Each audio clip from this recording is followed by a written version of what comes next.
कौनो वो विदेश से पैसा नहीं लिया, कोई आसमान से पैसा नहीं। जो ऐसा रोज लोग जो है गोहा तोड़ रहे हैं, नोट और दारू का इस्तेमाल। हाँ ना, दारू मुर्गा नोट जो है समझता है कि हम राजा हो गए, राजतंत्र है, मेरे इशारे पर जो है सो पंचायत के लोगों को मारपीट किया गया है, गोर हाथ तोड़ दिया गया है, माथा फोड़ दिया गया। वर्तमान के मुखिया है वो 5 सालों में क्या क्या विकास किया है? विकास तो यही हुआ कि जनता देख रही है, जनता की नजर में है, जनता इस बार उड़ गई है।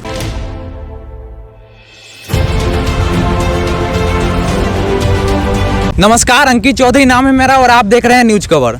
तो आज हमारे साथ ग्राम पंचायत राज धमौली रामनाथ पश्चिमी के मुखिया प्रत्याशी के भावी उम्मीदवार अनवर आजाद जी मिल चुके हैं।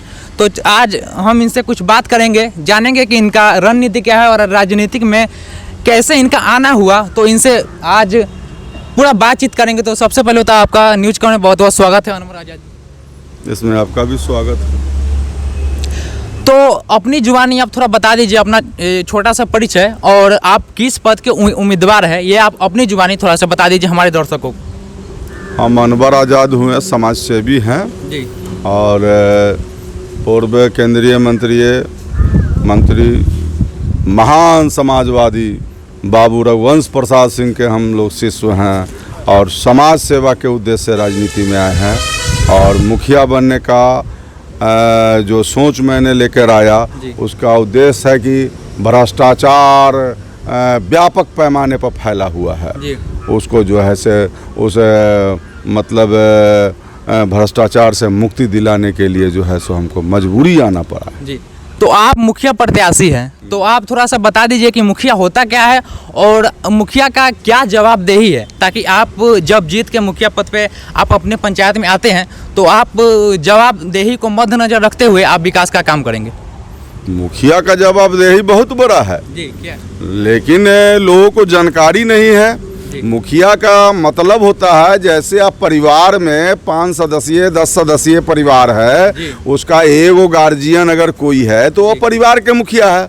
उसका दायित्व तो है कि पूरे परिवार को जो है सो एकत्र और सुख सुविधा और जो जिसको ज़रूरत है उसको पूरा करे। उसी तरह पंचायत का मुखिया का बहुत बड़ा जिम्मेवारी है।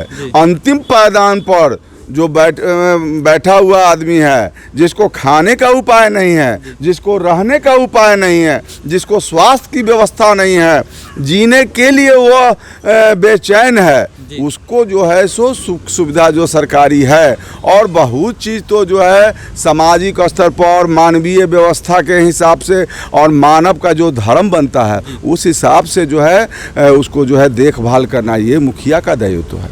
अच्छा, तो आप फील्ड में घूम रहे हैं? फील्ड में तो हम साल भर से घूम रहे हैं, दिन रात घूम रहे हैं। सुबह 6 बजे से लेकर 11 बजे सुबह से लेकर हम जनता का सुख दुख पूछते रहते हैं और पैदले चलते रहते हैं। अच्छा, क्या क्या मतलब परेशानियां हैं आपके क्षेत्र के लोगों का? परेशानियां तो अनंत है, खाली परेशानियां हैं।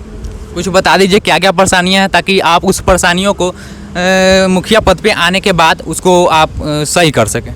अब सबसे बड़ी परेशानी है कि जितने गरीब लोग हैं जिसको रहने का घर नहीं है, सही से उसके मतलब ऊपर छत के ऊपर सर के छत के ऊपर प्लास्टिक नहीं है, उसको जो है बरसात के दिन में कैसे वो अपना समय काटता है, ठंडा के दिन में कैसे समय काटता है, गर्मी की प्रचंड धूप में कैसे वो अपना समय भगवान के भरोसे काटता है।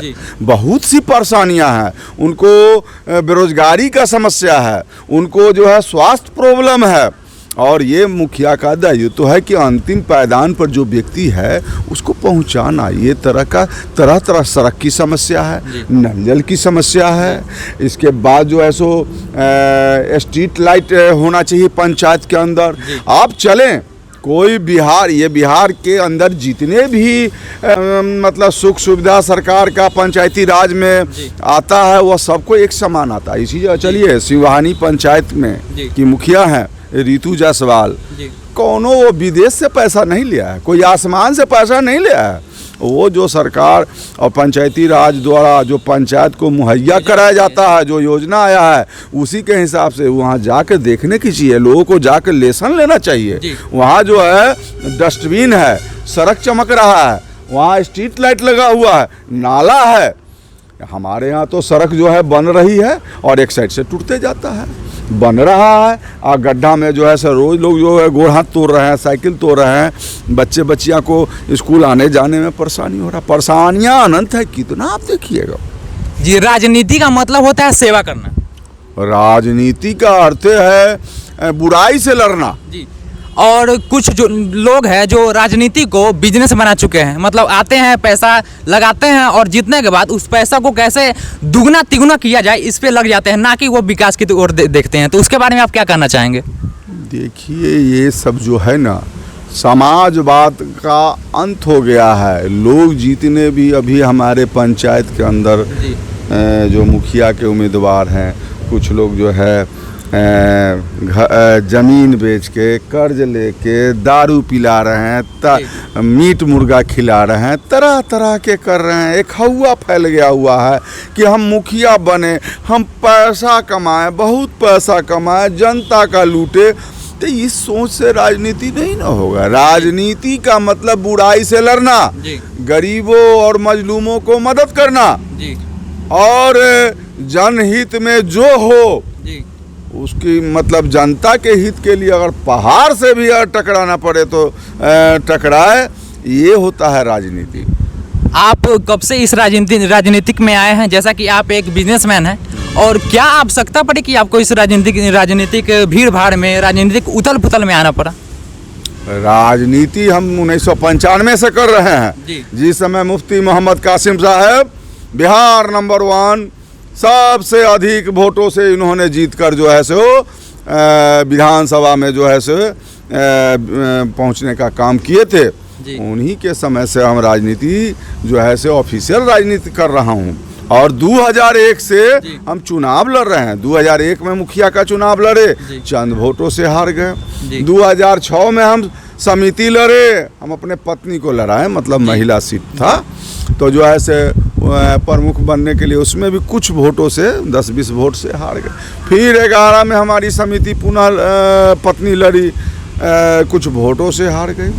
और हम 2010 में देश के महान दलित नेता माननीय पूर्व मुख्यमंत्री मायावती जी के पार्टी से मैंने चुनाव लड़ा, और उस समय वो वहाँ के मुख्यमंत्री थी। बिहार का इकलौता चुनाव प्रचार में हमारे लिए मायावती जी ने हमारे यहाँ आने का काम किया। और इसके बाद हम फिर 16 में मुखिया का चुनाव लड़ा, और उस समय कुछ वोटों से हार गए। लेकिन क्या कारण था? कुछ कारण तो होगा कि आप उस कारण से वोट में हार गए। कुछ कारण नहीं, उसमें यही दारू फारू, पैसा कौड़ी, झूठ साँच, यही समय जो है से जनता नोट और दारू का इस्तेमाल किया। हाँ ना, दारू, मुर्गा, नोट, यही सब का इस्तेमाल हुआ। हम तो समझवादी आदमी है, हम में तो जन सेवा का भावना है। हम तो जनता के बीच रहने वाले हैं। अब जनता से हम चाहते थे कि हमको पावर दे, तो हम पावर के हिसाब से मुखिया बन के सेवा करें। जनता ने पावर नहीं दिया तो हम जन सेवा में है, जनता के सेवा में है, हम तो सेवा करिए रहे हैं। जी, मतलब आप एक बहुत पहले से ही समाज सेवा में जुड़े हुए हैं, समाज सेवा के में कार्यरत हैं।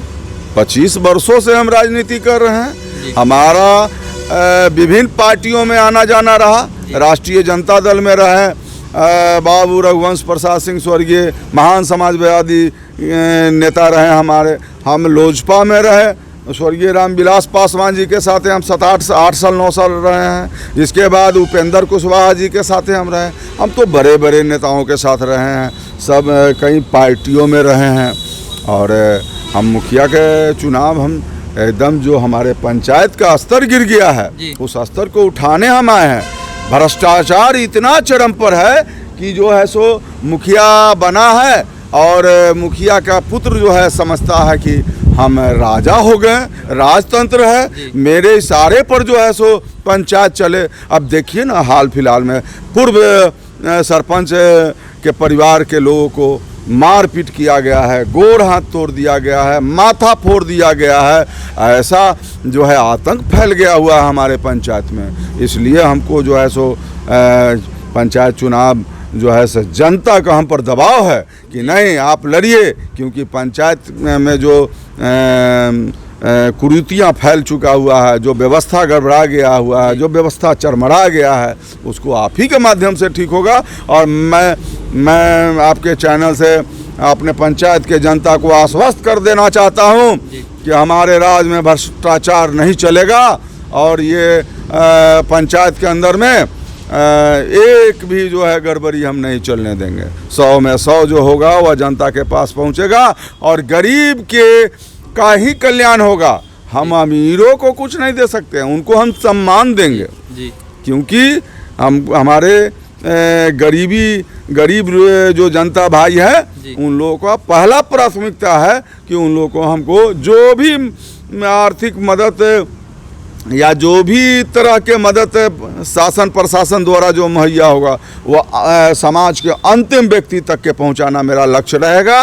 और जात पात की राजनीति हमारे सामने नहीं चलेगा और भेदभाव की भी राजनीति का हम पुरजोर विरोध करते हैं। हमारे समाज में सभी भिन्न भिन्न जाति के लोग हैं, सभी जाति के लोगों का सम्मान मेरे दिल में है और सभी को हमको लेके चलना है। कोई दोष भावना का राजनीति मेरे साथ नहीं चलेगा और मैं उनका तरजीह नहीं दूंगा जी। अगर आप मुखिया पद पे जनता द्वारा चुन के आते हैं तो आपका सबसे पहला कदम क्या रहेगा? सबसे पहला आप क्या काम करेंगे? सबसे पहला कदम रहेगा कि जो हमारे समाज के अंदर द्वेष भावना फैला हुआ है, जाति पाति, इसको समाप्त करूंगा। और दूसरी बात जो है तो जाति पाति भी फैले हुए आपके पंचायत में? एकदम है। कोई कहता है कि हम फलना समाज से हैं, हम फलना समाज के हैं, फलना जाति में हमको इतना वोट है। अरे जाति पाति से राजनीति होता है? समाज के अंदर में सभी जाति धर्मों का हमारे दिलों में जो है सो आत्मा से उसका सम्मान करना है। हम सभी धर्म में अपना जो है से मौजूदगी रखेंगे, हम सभी धर्म में आस्था रखेंगे, सभी धर्म हम में जो है सो हम अपना आस्था रखते रहेंगे और सभी धर्म को एकदम सौहार्दपूर्वक मनाना है। हाँ, इसमें कहीं कोई अथी नहीं होना है और गरीब अमीर में भी कोई भेदभाव नहीं है। हम जो है से सभी को लेके चलना है। ऐसा नहीं है कि जो है से लड़ा देना है और ऐसा नहीं है कि जो है सो किसी के पक्ष में चला जाना है, ऐसा नहीं हो सकता है जी। अंत में आप अपने क्षेत्र के जनता से क्या कहना चाहेंगे? जनता से यही करना है हमारा कि हमें अपना सिपाही चुने। 24 घंटा में जो है सो जनता का प्रहरी के रूप में सेवा करूंगा। हर तरह का सेवा, जैसी भी मुसीबत 12 बजे रात में जनता खोजेगी कि हमको मुखिया जी फलाना ज़रूरत है, मैं तत्पर रहूँगा। यही मेरा कहना है और मैं शांति व्यवस्था कायम करने के लिए गरीब को मतलब हद तक जितनी मदद करना होगा उसके कल्याण के लिए हम कोई भी कुर्बानी देने को तैयार। आपका नाम क्या हुआ? नाम पंकज कुमार हुआ। आप कौन से पंचायत से बिलोंग करते हैं? धमौली रामनाथ पश्चिमी, क्षेत्र संख्या 14 से हम लोग बिलोंग कर रहे हैं। अच्छा, तो आपके जो वर्तमान के मुखिया है वो 5 सालों में क्या क्या विकास किए हैं? विकास तो यही हुआ है कि जनता देख रही है जी। जनता के नज़र में है। जनता इस बार उब गई है जी। काफ़ी चिंता में जनता है। इस बार उस चिंता को देख करके जनता घबरा करके अनवर आज़ाद को चुनने का काम किया। तो आज हम बात किए धमौली रामनाथ पश्चिमी के मुखिया प्रत्याशी के भावी अनवर आज़ाद जी से। तो अगर आप हमारी वीडियो को फेसबुक पर देख रहे हैं तो वीडियो को लाइक करें और हमारे पेज को फॉलो करें और अगर आप हमारे वीडियो को यूट्यूब पर देख रहे हैं तो हमारे वीडियो को लाइक करें और चैनल को सब्सक्राइब करें। धन्यवाद।